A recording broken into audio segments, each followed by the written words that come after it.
Well, Arsenal fan, welcome to Chom Sports News Channel.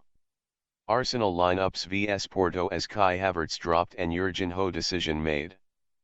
Mikel Arteta has got his side back on track in recent weeks, but now he faces an altogether different test.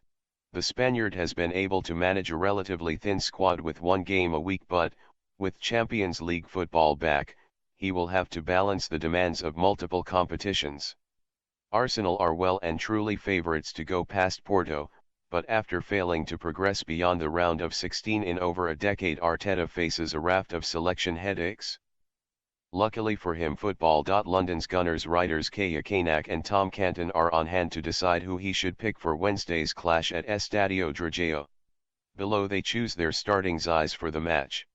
Kai Havertz, chief Arsenal correspondent.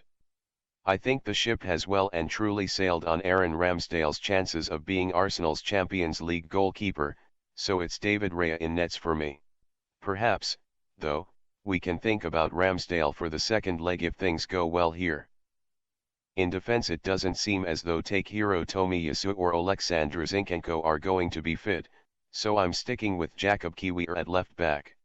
The Polish international would have a decent case to be there on merit after his display at Burnley. In midfield, I'm going for a slightly more controlled option by picking Jorginho in the 6 with Declan Rice slightly further forward as an 8. I know Arsenal are favourites, but you can't underestimate the difficulty of away days in Europe. The in-form Martin Odegaard is an obvious pick. In the front three, I think Bukayo Saka and Gabriel Martinelli are wingers who are made for the Champions League.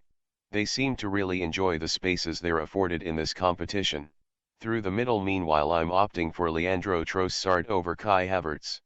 I just feel that his movement could be more problematic to Porto's aging defense. It's a very close call though.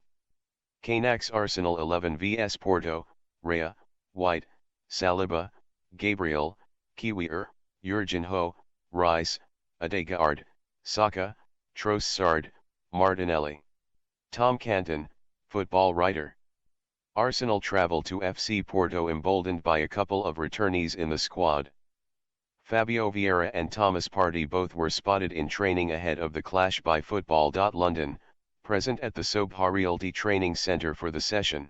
However, despite the boost, it remains unlikely either will or should be in the 11. With the game with Newcastle on Saturday, it has had an effect on who I'd pick for this clash. The quality of FC Porto also plays a factor too, and a level of respect, as was shown to Liverpool, should be given. Outside of the 11 that played against Burnley, Jorginho comes into the midfield to add the Champions League experience and balance to cope with the Porto threat in attack. He was brilliant against Liverpool and allows to rotate out one of the midfielders. Elsewhere, the only other change for me is in the attack. Kai Havertz feels somewhat undroppable, as does Leandro Trossard, but only one can start this game with the Italian back in the side, and I lean toward the Belgian. If the German is needed later on, he can be brought off the bench, but Trossard has to play. It will be a tough match, and the more experience the better, and the reality is that Arsenal have never lost a game that the former Brighton man has started at centre forward. Canton's Arsenal 11 vs Porto: Raya, White, Saliba, Gabriel, Kiwior, Rice, Jorginho, Odegaard, Saka, Trossard, Martinelli. Thanks for visiting us, and don't forget to subscribe, like, share and comment.